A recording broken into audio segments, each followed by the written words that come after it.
కాళ్ళర కొట్టేసి ఇంట్లో పడుకున్న వాళ్ళు కొంతమంది వైఎస్ఆర్ కాంగ్రెస్ పార్టీ కార్యకర్తలకు ఫోన్ చేసి అనిల్ లేడు నర్సరావుపేట వెళ్ళిపోయాడు, ఇంకా మిమ్మల్ని ఎవరు కాపాడతారు, ఇక్కడ వచ్చేది తెలుగుదేశం పార్టీయే, చంద్రబాబు నాయుడు గారు మాకే చెప్పాడు వైఎస్ఆర్ కాంగ్రెస్ పార్టీ వాళ్ళ సంగతి చూడమని ఎదుకొస్తే మిమ్మల్ని ఎవరు కాపాడతారు, మిమ్మల్ని ఎవరితో సంగతి చూస్తామని అన్నారు.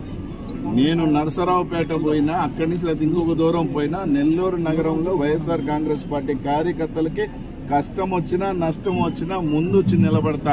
నన్ను దాటే నా కార్యకర్తలు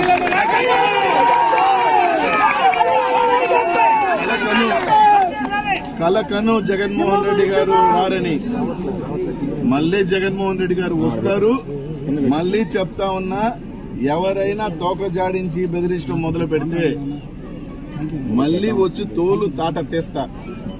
నేను నరసరావుపేటకు పోయినాను, నెల్లూరు నగరం ఏమీలే, ఇది నాకు ఒక కన్ను లాంటిదే, ఇక్కడే ఉంటా, ఇక్కడికి వస్తా, ఎక్కడైనా ఆపరేట్ చేస్తా. నా కార్యకర్తలు కానీ మా వైఎస్ఆర్ కాంగ్రెస్ నాయకులు జోలికి కానీ వచ్చి ఇట్లాంటి ఏదో బెదిరింపులు కానీ చేస్తే నేను రిలీజ్ కూడా చేయగలను. ఆడియో అని అసహ్యంగా ఉంటుంది. ఆ చీప్ గాడి గారి గురించి, వాడి గురించి కూడా ఎక్కువసేపు మాట్లాడటం వేస్ట్ కాబట్టి చూపలా.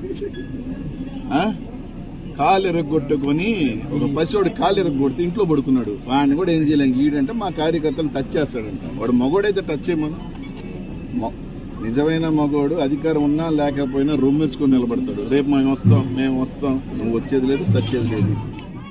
మా వీడియో మీకు నచ్చినట్లయితే please like, share and subscribe.